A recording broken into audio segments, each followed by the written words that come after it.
সমুদ্রের বুকে ভাসমান 11টি দানবীয় শহর, যাদের একটি সিগন্যাল যে কোনো দেশের মানচিত্র বদলে যেতে পারে। এমনকি 2026 সালের এক গভীর রাতে যখন পুরো পৃথিবী ঘুমিয়ে, তখন তেহরান আর কারাকাসের আকাশে গগনবিদারী শব্দে উড়ে চলা F-35 স্টেলথ ফাইটার কি কেবলই গ্লোবাল পিস রক্ষা করার কৌশল, নাকি পৃথিবীর স্বঘোষিত পাহারাদারের চূড়ান্ত মডার্ন জলদস্যুতা? সরাসরি দেশের সুপ্রিম লিডারদের টার্গেট করে পরিচালিত এই সুপার ক্যারিয়ার আর ক্যারিয়ার স্ট্রাইক গ্রুপের আড়ালে লুকিয়ে থাকা ডার্ক জিও পলিটিক্স এবং চীন রাশিয়ার হাইপারসনিক মিসাইল কি পারবে এই স্টিল আর টেকনোলজির দুর্গ ভাঙতে? গ্লোবাল ব্যালেন্স অফ পাওয়ারের এই জটিল সমীকরণ ও মার্কিন এয়ারক্রাফট ক্যারিয়ারের অবিশ্বাস্য রহস্য নিয়ে ভাইব অফ ঢাকার আজকের পর্বে আমরা শুরু করছি আমাদের চূড়ান্ত বিশ্লেষণ। বিংশ ও একবিংশ শতাব্দীতে বৈশ্বিক জলপথ ও জিওপলিটিক্সের ওপর মার্কিন যুক্তরাষ্ট্রের একচ্ছত্র আধিপত্য মূলত তাদের 11টি পারমাণবিক শক্তিচালিত এয়ারক্রাফট ক্যারিয়ারকে কেন্দ্র করে গড়ে উঠেছে। তবে এই বিশাল সামরিক শক্তিকে ইন্টারন্যাশনাল পিস রক্ষার হাতিয়ার হিসেবে দেখার পরিবর্তে অনেকেই একে মার্কিন জলদস্যু নীতি বা আধুনিক হেগেমনির প্রতীক হিসেবে বিবেচনা করেন। এই পলিসি মূলত ফোর্স, ভয় প্রদর্শন এবং অন্য দেশের সভরেন্টি লঙ্ঘনের মাধ্যমে ওয়াশিংটনের পলিটিক্যাল ও ইকোনমিক স্বার্থ চরিতার্থ করার একটি সুপরিকল্পিত স্ট্র্যাটেজি। বর্তমান রাজনৈতিক প্রেক্ষাপটে মার্কিন নৌশক্তির মহড়া ও রণতরীগুলোর অবস্থান বিশ্ব রাজনীতির এক গুরুত্বপূর্ণ নির্দেশক। আমেরিকার 11টি এয়ারক্রাফট ক্যারিয়ার বিশ্বের বিভিন্ন কৌশলগত পয়েন্টে মোতায়েন রয়েছে। এর মধ্যে ইউএসএস আব্রাহাম লিঙ্কন আরব সাগরে এবং ইউএসএস হ্যারি এস ট্রুম্যান ভূমধ্যসাগরীয় অঞ্চলে অবস্থান করে মধ্যপ্রাচ্য ও ইউরোপের স্থিতিশীলতা রক্ষা করছে। অন্যদিকে ইন্দো প্যাসিফিক অঞ্চলে মার্কিন শক্তির প্রধান ভিত্তি হিসেবে ইউএসএস জর্জ ওয়াশিংটন জাপানে মোতায়েন আছে। কৌশলগত রুট হিসেবে USS George H W. Bush Cape of Good Hope হয়ে যাত্রা করছে, যা ভারত মহাসাগরে নজরদারি বাড়াবে। পাশাপাশি ইউএসএস জন সি.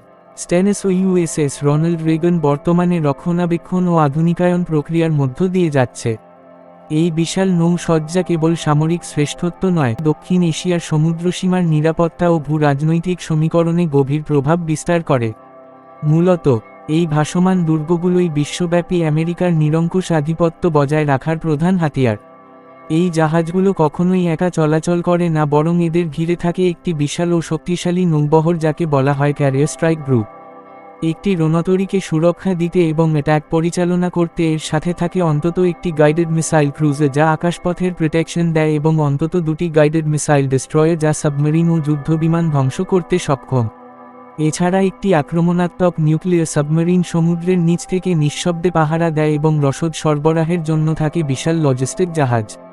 যদিও বর্তমান প্রেক্ষাপটে ইরান, উত্তর কোরিয়া, রাশিয়া বা চীন যদি পর্যাপ্ত মিসাইল, ড্রোন বা হাইপারসনিক টেকনোলজি ব্যবহার করে, তবে তাত্ত্বিকভাবে তারা এই রণতরী বা ডেস্ট্রয়ারগুলোর ক্ষতি করতে পারে।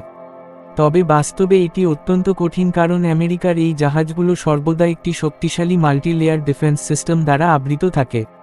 তাছাড়া এমন একটি পদক্ষেপের ফলে বিশ্বজুড়ে এক ভয়াবহ ও অনাকাঙ্ক্ষিত কনফ্লিক্ট শুরু হওয়ার ঝুঁকি থাকে, যা কোনো পক্ষই সহজে নিতে চায় না।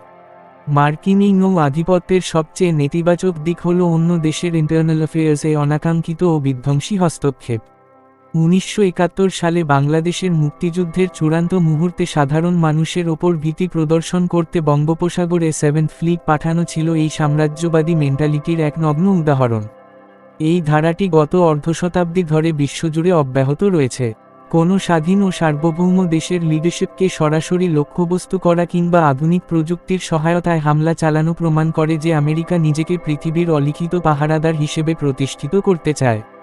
ইন্টারন্যাশনাল ল বা জাতিসংঘের তোয়াক্কা না করে বিভিন্ন দেশের ওপর এই যে খবরদারি, তা প্রতিটি জাতির নিজস্ব ভূমিতে স্বাধীনভাবে বেঁচে থাকার অধিকারকে বারবার পদদলিত করছে। এই আধিপত্যবাদী নীতির একটি আধুনিক ও ভয়াবহ প্রতিফলন দেখা গেছে ভেনিজুয়েলার প্রেসিডেন্ট নিকোলাস মাদুরোর বিরুদ্ধে পরিচালিত অপারেশন সাদার্ন স্পিয়ারে। এই অভিযানে মার্কিন রণতরীগুলো মূলত একটি সুশৃঙ্খল জলদস্যু বাহিনীর মতো ভূমিকা পালন করেছে। বিশ্বের বৃহত্তম aircraft carrier USS Gerald R. Ford CVN-78 থেকে উড্ডয়ন করা F-35 স্টেলথ ফাইটার এবং ইউএসএস ইভো জিমার এর মতো উভচর জাহাজ ব্যবহার করে। যেভাবে একজন রাষ্ট্রপ্রধানকে তার নিজ দেশ থেকে তুলে নিয়ে আসা হয়েছে, তা যেকোনো দেশের পলিটিক্যাল সভরেন্টির জন্য এক চরম হুমকি। যখন পুরো বিশ্ব সাগরে অবস্থানরত রণতরীগুলোর দিকে নিবদ্ধ ছিল, তখন সেই মনোযোগকে ঢাল হিসেবে ব্যবহার করে এক ধরনের রাজনৈতিক চাতুর্য বা ডিসেপশন তৈরি করা হয়। এই সুযোগেই ভি-22 অস্প্রি এবং হেলিকপ্টার এর সহায়তায় ডেল্টা ফোর্স সরাসরি প্রেসিডেন্ট নিকোলাস মাদুরোকে আটক করে মার্কিন হেফাজতে নিয়ে যায়। এটি প্রমাণ করে যে মার্কিন রণতরীগুলো এখন কেবল যুদ্ধের সরঞ্জাম নয় বরং যে কোনো দেশের রাজনৈতিক নেতৃত্বকে উপড়ে ফেলার প্রত্যক্ষ হাতিয়ারে পরিণত হয়েছে। বর্তমান 2026 সালের মে মাসের প্রেক্ষাপটে এই আধিপত্যবাদ আরও ভয়াবহ রূপ নিয়েছে মধ্যপ্রাচ্যে।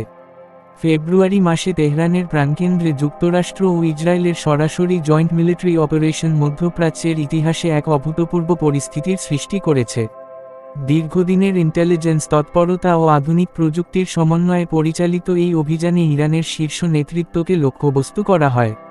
মার্কিন প্রশাসনের দাবি অনুযায়ী নিউক্লিয়ার প্রোগ্রাম ও ক্রমাগত বৈরিতার দোহাই দিয়ে পরিচালিত এই হামলায় ইরানের সর্বোচ্চ নেতা আয়াতুল্লাহ আলী খামেনি এবং পদস্থ সামরিক কর্মকর্তাদের মৃত্যু এই অঞ্চলের মিলিটারি ব্যালেন্সকে পুরোপুরি নাড়িয়ে দিয়েছে।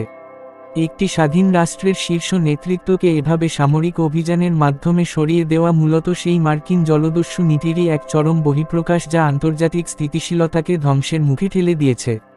এই ধরনের আগ্রাসন মধ্যপ্রাচ্যের রাজনীতিতে এক বিশাল শূন্যতার সৃষ্টি করেছে। তেহরানের সাধারণ মানুষের মধ্যে ছড়িয়ে পড়া আতঙ্ক এবং নিরাপদ আশ্রয়ের সন্ধানে শহর ত্যাগের দৃশ্য মূলত যুদ্ধের ভয়াবহতাকেই ফুটিয়ে তোলে।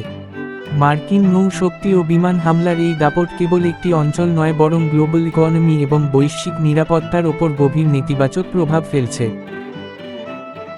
শেষে বলা যায় 11টি রণতরীর প্রদর্শন বা অত্যাধুনিক মিসাইল প্রযুক্তির এই দম্ভ সামরিক দিক থেকে শক্তিশালী মনে হলেও নৈতিকভাবে এটি একটি প্রশ্নবিদ্ধ ও অমানবিক নীতি।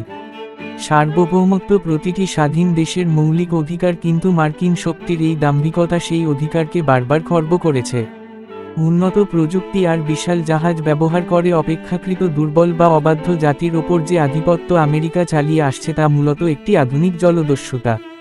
পৃথিবীর আকাশ বা সমুদ্রপথ কোনো একক দেশের পাহারার অধীন হওয়া উচিত নয়, বরং প্রতিটি জাতির সমান মর্যাদা ও অধিকার নিশ্চিত করাই হওয়া উচিত প্রকৃত সভ্যতার পরিচয়। বন্ধুরা, আজকের এই বিশ্লেষণটি ভালো লাগলে ভিডিওটিতে একটি লাইক দিন এবং আমাদের চ্যানেলটি সাবস্ক্রাইব করে বেল বাটনটি নাড়িয়ে দিন যাতে পরবর্তী আপডেট মিস না হয়। এই গুরুত্বপূর্ণ তথ্যগুলো বন্ধুদের সাথে শেয়ার করতে ভুলবেন না। সাথে থাকার জন্য ধন্যবাদ।